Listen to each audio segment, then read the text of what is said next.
So look, I'm a struggler. No shame about it. I'm always struggling, hustling for a great role. I would love to act in a VFX heavy film because I don't know how to act in front of a green screen. We've been joking all day that we had the most intimate scenes in this in this film together. And one character is trying to stay the serious, intense through it all, but he's being flung around like a rag doll, you know, by this.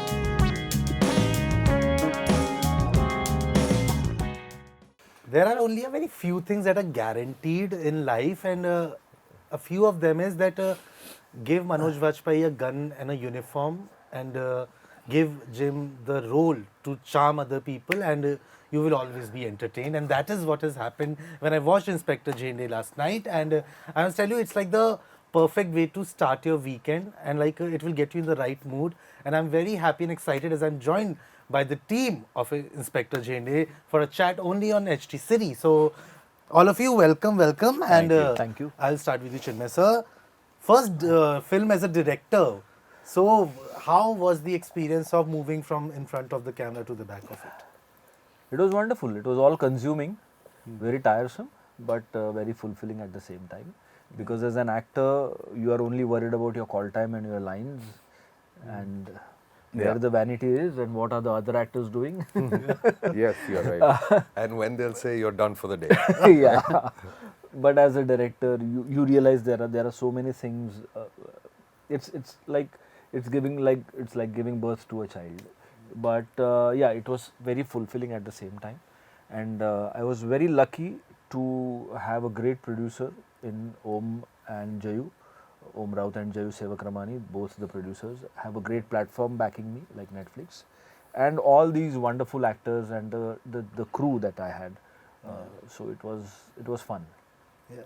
And Manoj sir, as I said, like I was just reading a filmography. I think it started with Shool, the first time you played a cop on screen. Right. Since then, you have played a cop a lot of times. 3-4 times, yeah. Yeah, But three more. basically, The 3 more are coming actually. but basically, but like different genre. an officer of the law. Yeah. I would say, like in any capacity, be it a lawyer, be it a agent, be it a cop. Like you have played so many, and also on the other side, also there's Right. gangs. There's like There Biku is Biku Mahatre, which started it all. What is it about what is its fascination, and what is it the appealing factor for you when such cop roles kind of come to you? And see, it's not that I want to play that uniform or not. It's never about that. It's always about who is wearing that uniform, and what is he doing, where he is coming from, what is his upbringing, what are the factors which has really made this person that he is. These are the things that interest me much more than the other exterior facets. Yeah. Okay, and when I was doing Shool, I felt that it is raising such a amazing truth about life that we are taught, in our schools we are taught something which you don't apply in your life. Never lie, you say, right? It is taught in your school or taught by parents that don't lie. But when you get out in the world to make a living, you are always lying, right? And that is the question that he is faced with. That is the conflict he is in, my character. So it was a very intense film, right? And that's how real Anurag Kashyap and E. Nivas and Ram Gopal Verma wanted that film to be. But and mostly what happens that you get a great script when a cop is in the center. The story is either fictional or taken from some real life incident. It makes a good drama, good thriller. But here, what is so bizarre and what is so amazing that Chinmay looked at the whole thriller in a very, very different way. It's a comical thriller. It's a thriller which is not troubling you. Rather, it is making you laugh. Making you laugh at the situation Zende find himself in. you know, with no money, with first time traveling in the flight, uh, with, uh, with a very loving wife waiting for him at home, and he's out to nab one of the most fiercely wanted criminal, who is far more smarter than any country's biggest of the police force, right? So these are the odds, you know, which was so exciting and fascinating in this script. I found it. I mean, I read it for the first time. First time I read it, and then again I read it, and in both the reads I found it quite hilarious, fascinating, intriguing, and hilarious. Yeah.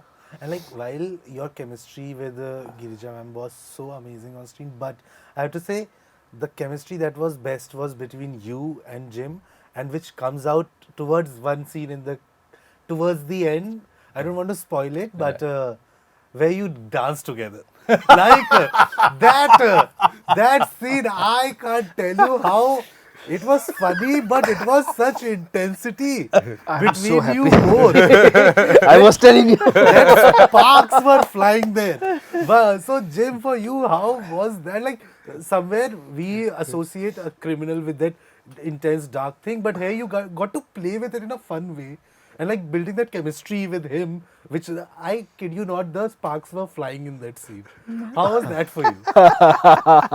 We've been joking all day that we had the most intimate scenes in this in this film together. I remember, see, our paths didn't cross much, right? My side was treated very well. Not all parts of my side, but my character within my side was treated very seriously, right? Like serious, sociopath, you know, detached, ruthless. And then we went to Manori, and they showed me the choreography for our big fight. And I was like, but we're dancing? And I was like, okay, so this is what's been going on in not my scenes. And now I'm thrown into this world, and now my character has to just manage it. So that was a lot of fun. It was a lot of fun for when the worlds clashed, you know. And one character is trying to stay the serious, intense through it all, but he's being flung around like a rag doll, you know. And so that was fun, lots of fun. As you said, na, your When we past wrote didn't- that song, Swanand Kirkire has written the song. So I explained the entire film to him till that point. And then I said, I want a love song. She said, but then how? He had something like a chor ke piche police type of a song. No, I want a love song. I want a song which a lover sings for a lover. And that the lyrics, if you hear them once again, it's a love song. Yeah. So They are that playing is- it for the wedding. For the wedding. So There was the another kind juxtaposition- of wedding a yeah, couple so the juxtaposition is this. But that is the relationship between a criminal and a cop, you know. One is longing for the other. Yeah. And as he said, na, ki the paths did not cross. I think the tension was built up so much by that point that when you crossed, I think it was like everyone was rooting for it. Like as a viewer, I can tell you, I was rooting for it. Oh my God, this is gonna be something so amazing, and it turned out to be that way. But I think the charm that you brought to that role, that's why I said in my intro also, because it's very easy to kind of get lost in the criminality of it, but the charm that you brought with it, like even when you were like killing someone, you were like, ठीक है करने दो कर रहा है उसको खुशी मिले, like as an audience you somewhere kind of feel, I know it's a wrong thing to say, but you feel okay with it. But sometimes these kind of unconventional roles always find you. Even in Padmavat, like your role, I don't think anyone could have hated him or felt like that or anywhere. What is it about these things that you makers have never kind of chosen you for a boy next door or a conventional role? What is it about you think? I have no idea. I'd be happy to play those kinds of roles as well. I think you play some things and then the idea of you becomes the truth, you know, as opposed to the real you, or whatever that may be. So it's a question of people being able to imagine me within that role, really, and then I feel I could do my best even within that. I'd try to do that. But within the context of the roles that I do receive and the ones that I end up doing, I try to do those the best that I can. So everything I saw of the interviews of the person that my character is based on, he was he considers himself a charming gentleman who's very handsome, and he's a narcissist and a sociopath, and it's easy for a sociopath to say all the right things to the person because they just say what the person wants to hear. They don't care about whether it's true, false, correct. Their sense of self is completely separate from the impression that they make on a person, you know. Yeah. It's its own quiet thing. All they really care about in this conversation is coming across as a charming gentleman, like, you know. Yeah. Like, I've brought it up so many times, but the fact is when an interviewer would talk about his victim, he would say, no, my clients. Yeah, that is it. I think that's what set him apart also, as someone that got so famous, even after what he did. But Manoj, like, you met, when you met Inspector Zende, the real Inspector Zende, like, I know you always bring a little bit of fun and wit in your roles. But when you met him, was he also like that? Because somewhere after seeing the film, you feel so happy seeing Inspector Zende on screen because he has that kind of a personality. How much of it was his and how much of it was I yours? really don't know. Chinmay never wanted me to meet him in the first place, but you know, he's 88 now. So I could not get anything out of him, you know, to play this character. But when you talk to him, you can make out that he must have been quite a character in his time. At the age of 50, he must have been a very, very different guy. He always took up any of his job as a challenge, and he tried to accomplish it. But also, he was never in favor of using the weapon. Always, you know, tried to outdo or outsmart the other person. This is the kind of character that he is, even at this age. But when you meet him, you can easily make out that this guy was quite a flamboyant, quite a confident, self-assured person. Even in his prime, he would have been the same guy, but yes, with a different energy altogether. Yeah. And now that you said it, that he was never in favor of weapon, now I recollect the film, you kind of stayed very true to that, because I don't remember a scene where he was using a weapon. Yeah, this is all he's doing. And very commendably done, that because you stayed true to what he kind of propagated through. Because that is one thing he told me when in our first meeting, when I asked him what were your preparations when you went to Goa. He said, no, we just went. They didn't even have a gun on them when they went to catch this dreaded criminal. So, see, he belongs to a different breed or a different generation of policemen who saw or who looked at themselves as the protectors of the law more than the enforcers of the law. Yeah. You know, so there is an anecdote about Mr. Zende that whenever Haji Mastan used to see his bike, he used to tell his driver, don't overtake him, always stay behind him. So Haji Mastan at that time was the biggest don, as we call him.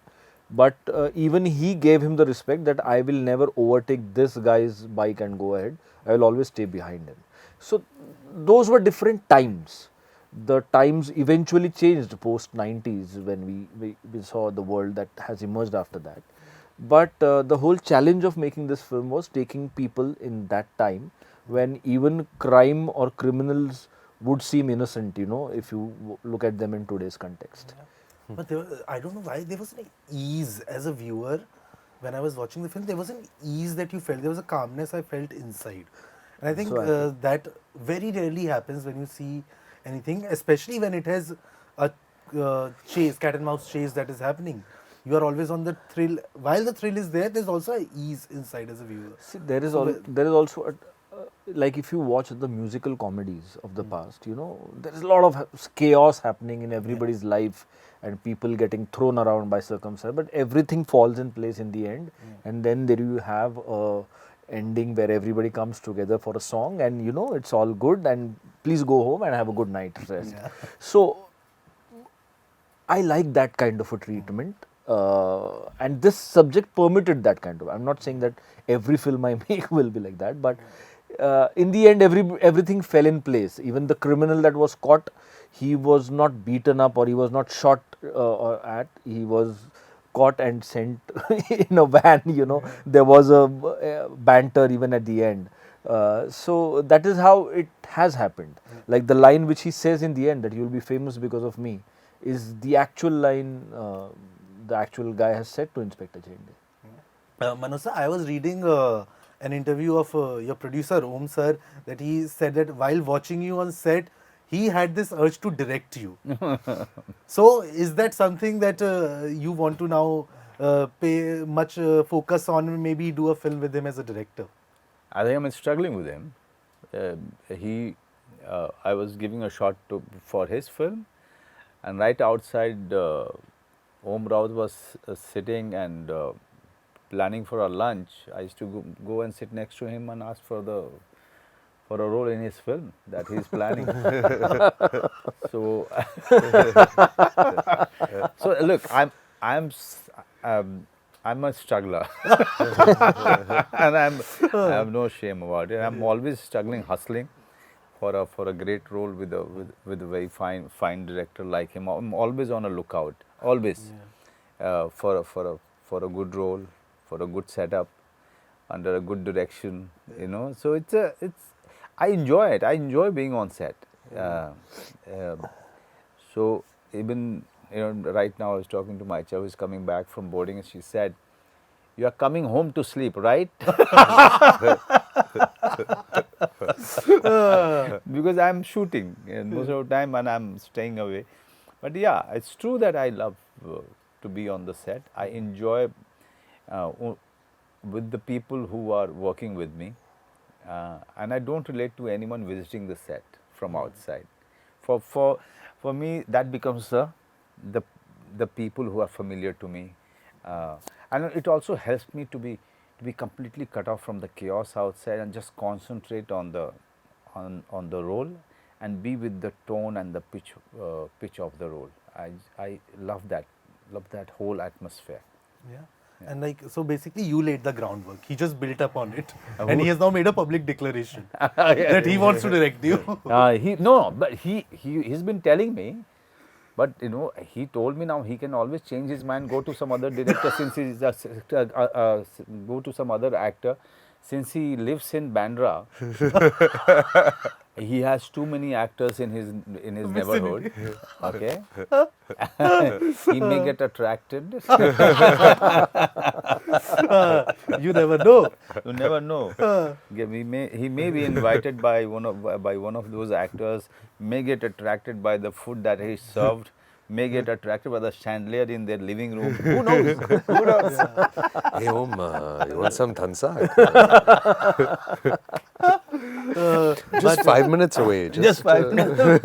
But I have to say, like, because the most prominent films of his have been those period dramas and historicals, and I would love to see you in one. Yeah, no. So I would, more than that, I would love to act in a VFX heavy film. Because I really don't know how to act in front of a green screen. And as many people tell me that it's quite a challenge, no? challenge and quite a technique. But I really don't know. I've never done. So apart from anchoring or hosting a documentary. Yeah. It would be something very interesting. And lastly, Jim, I have to ask you, I know you are a very funny person. You have a very good wit, and recently we saw when a publication referred to you as 50 and you corrected them. So firstly, how was the reaction, the initial reaction when you read that you were firstly included in the hottest list? I just thought, I was flattered, and it was very nice, and I just thought it was funny. It's not I just thought it was funny. Yeah, see, the list was good to be a part of. Yeah, very good they list. just got the figures wrong. Yeah, I think they see the grey hair and my 2 broken hips, and they're like, he must be 50. But I have to say, like, no one charms anyone like you do. Oh, thank you. And that has always been there. But thank you so much for giving us this film. Thank you. Because as an audience, I really am not even just faffing it, but actually, I love these kind of films that make you feel good and happy after watching it, and this has done that. Please do watch Inspector Zende on Netflix, and thank you so much, all of you. Hope you had a good time. Thank you. Thank Thank you you for so giving much. us.